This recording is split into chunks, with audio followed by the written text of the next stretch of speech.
this feel like a road environment for you? I thought so. That's part of the reason why we wanted to do it. Obviously for the cause, but I think to be able to have an exhibition or scrimmage or something of this magnitude is great experience, because you can't create it in a closed door, can't create it playing a Division II team. So I thought it was good. How much do you think a setting like this does help you moving forward? Because it doesn't count for anything, but you learn something. Well, relative to what's coming in our non-conference schedule, I think it's really good. I think there were a lot of things for us to learn from, some of which we did good, some of which we didn't, some of which I didn't do a good job. Like, I think it was good for everybody. I don't think it was just good for the players. I think it's good for, as we enter the month of November, the things that we need to practice on, we learned in October, which rarely happens. How much improvement have you seen in Solo and Andy, and where do they kind of factor into where things are moving? I think, Travis, I could be wrong. You'll know this as I say it. I think we had 4 guys with 2 fouls in the first half. And so, again, something you never practice. How do we get the roster the way we need it relative to 4 starters have 2 fouls? And we played Solo a lot on the perimeter, even in the second half, because I thought we did a much better job on the glass. I just think both of those guys, even though the stat sheet doesn't always say it, I think they impact winning. And what we need to do is how can we create scenarios where it doesn't make sense? Because like tonight, we haven't practiced that. But I think both of those guys have had a really good spring and summer. I think they're much more comfortable. Obviously, Solo's just starting a second year. Andy's starting his second year with us, but has more game experience. I think they're vital to what we do. And turnovers, free throw percentage, is that boot camp lag, or is that something that concerns you heading into the season? We played with a really good turnover rate against Baylor on Saturday.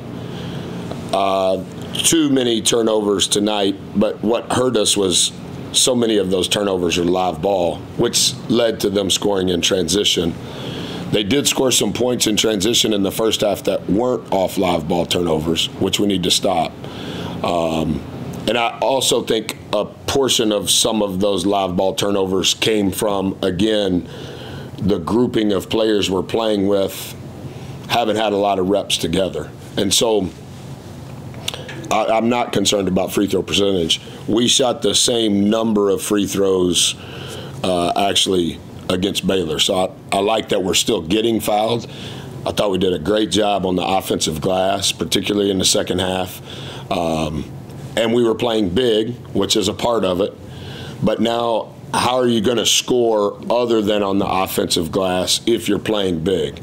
We kind of have a feel for what we want to do defensively like that. We've got to spend some time over the next, I guess, this week on when we're playing big, what do we need to accomplish offensively? And one more on Andy. You know, when we talked to him, he said last year he came in, didn't know the guys, was kind of in his shell a little bit. Do you see him more out of his shell, and how much does that impact his vocal abilities, his ability to? He's just more comfortable. Mm-hmm. I think some of it. He's from a different country. He's been to 3 schools, including his high school, if you count last year being the beginning of his 3rd. So I think some of it is just natural maturity as a person. I think some of it is he's been here for a 2nd year, so he's more comfortable. And I also think everybody loves him, and that helps. And so he's much more comfortable in his skin. Just first impressions, what did you learn about your team tonight? I like the stress we had to go through. I know you're not supposed to say that publicly. And I told the guys that multiple times in the first half, at halftime, in the second half, even in postgame. I think you always want to win. If we're playing tiddlywinks, we want to win. That it was in this environment kind of creates some level of ambiance that you can only get if you leave campus. Having a shoot around on the road, spending the night in the hotel, all of those things you normally don't get until your first road game. And so I thought there were some Myrtle Beach type lessons for us going into the last week of October, which I think we hope, if we process those in a mature way as a staff and as players, I think it'll be good. And nobody had a scout on Texas Tech before because they're so new, unless you talked to UTEP's coach. Well, there was an agreement that we weren't supposed to share. And so I'm probably the least talkative head basketball coach in the country relative to talking to other coaches. So I'm not sure how it all played out, but it was interesting, some of the things that transpired in the game, which is another good lesson. But I kind of like what we learned on that too, and the stress that it caused us. So that's good. Have you been in an exhibition environment like that before? No, and I was telling, they're so young, they don't know. Like, you used to could never do this. There was no such thing as a waiver. There was no such thing as playing a Division I team. There was no such thing as raising money for someone. But I do think for college basketball, it's good. I've been a non-Division I coach, so I also know that that's also very helpful to those teams.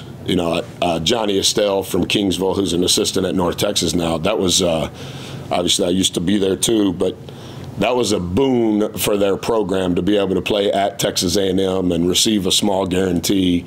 So I've never done it. This is my 30th year in college, my 17th year as a head coach. We've never done it, and I don't think that there's a lot of coaches that want to do it for all of this. They don't want to put themselves in harm's way, but I guess in a demented way, I think it's healthy because it makes you have to grow up before you have to grow up. All right, that's it.